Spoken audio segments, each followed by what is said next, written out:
Hey, we have a few kids here this morning. Everybody come down.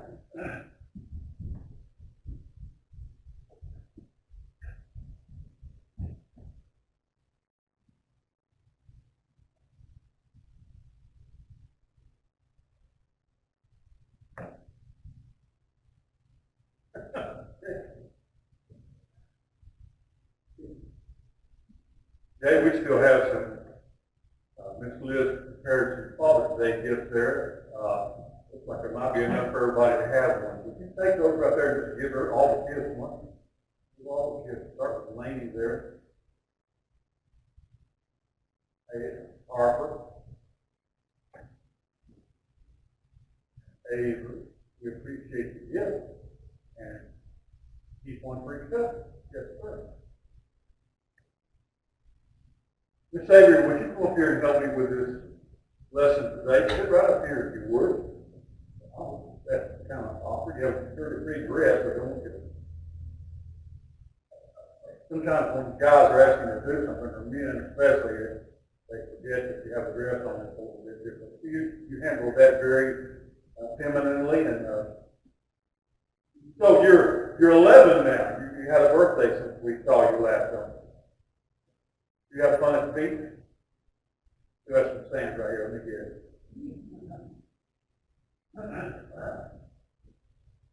I used to be like you. You were under the water more than on top of the water, but I saw you several times. Like you had a good time. What was your favorite part of your trip to the beach?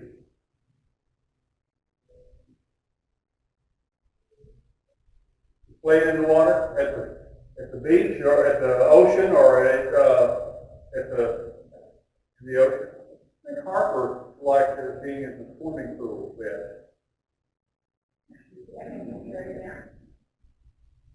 But thankfully, Mimi and Mommy they're younger than I am and more energetic, and so they were able to play with both of them. Addison didn't get to go. She was, oh, maybe she was there and I just never saw her. That's what it was. Man, that's the way teenagers ought to be. You ought to never have to look at her. Her living there. Well, we're going to talk about magnifying today. And we have all different kinds of mechanical things. I have some right here that you're familiar with, that magnify things. Sometimes when something's tiny, you can't see it. You'll need to magnify it. Or we need help with our eyes seeing things. And when the Bible's talking about magnifying the Lord, and it does, and that's really what Bible school is going to be about. It doesn't mean about making God big. It means that God is big, and we need to realize that. We need to say, we don't need anything special to make God look big. All we got to do is look at it. But I get the point. We're trying to talk about God as a human being. Now, do you know what this is right here? What is that? Yeah, those are contacts. And actually, it has an R right there. What does that stand for? Right. As my right lens goes in there, and I can see the people with that. And this is my left lens, and I'm wearing them right now. Right now, this container is empty except for the fluid. But I've got a right lens and a left lens. Now, Miss Barber had surgery a couple of weeks ago, and she has lenses that they put in her eyes that there are not contacts. She has a far off eye and a reading eye too. She's always walked kind of funny anyway. I'm wearing my contacts now, and I started wearing contacts when I was about the sister's age, and I've been wearing them a long time, all different kinds. So it helps me to see. And this one magnifies things that are far off. This magnifies. But sometimes, even with my contacts in, I need some help with reading, and I have some special reading magnifiers. This is a reading glasses.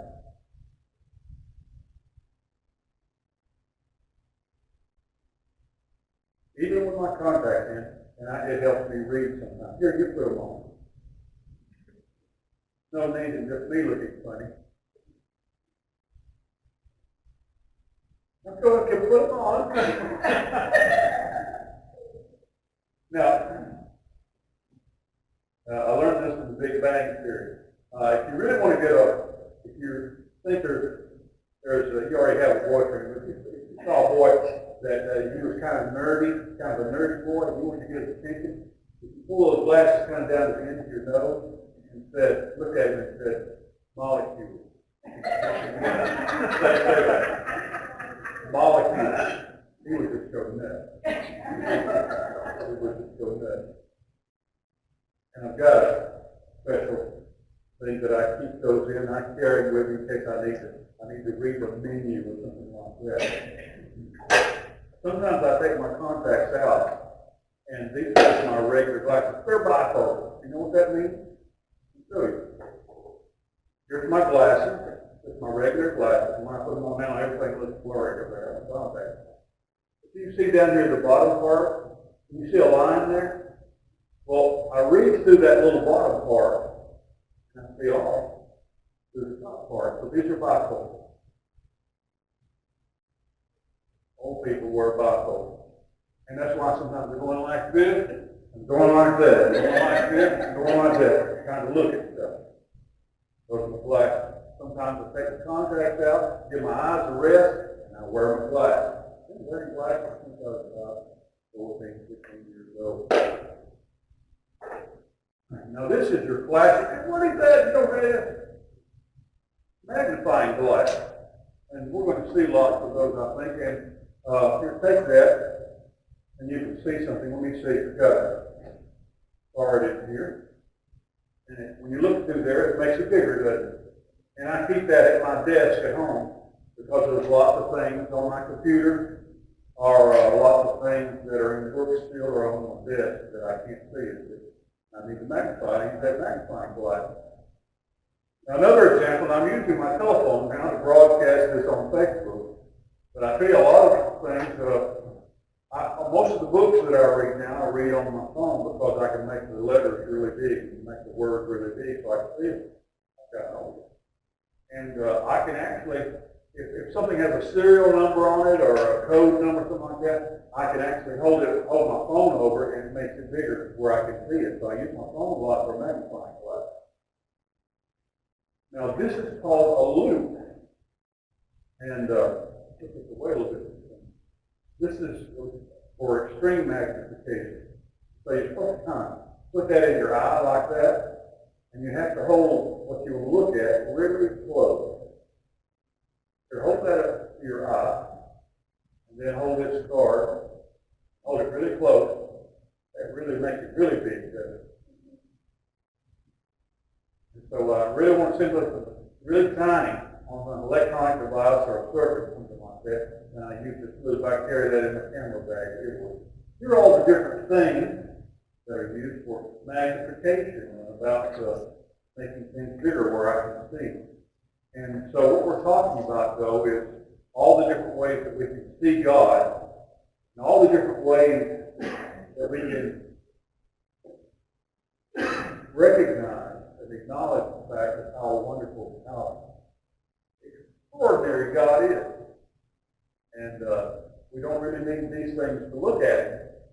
But there's a lot of, we're going to find out that there's a lot of things that God has made that are really tiny. And when we zoom in on a butterfly or a beetle or a ladybug, something like that, we can see there again the greatness of God in that little tiny thing that He made. Okay? All right. Well, I need lots of help seeing, don't I? I'm going to get worse as we go. Okay, thank you, kids. I hope that you have good eyes. Get your eyes checked. Thank you very much. If we go back to your seats, and I ask our ushers to come forward.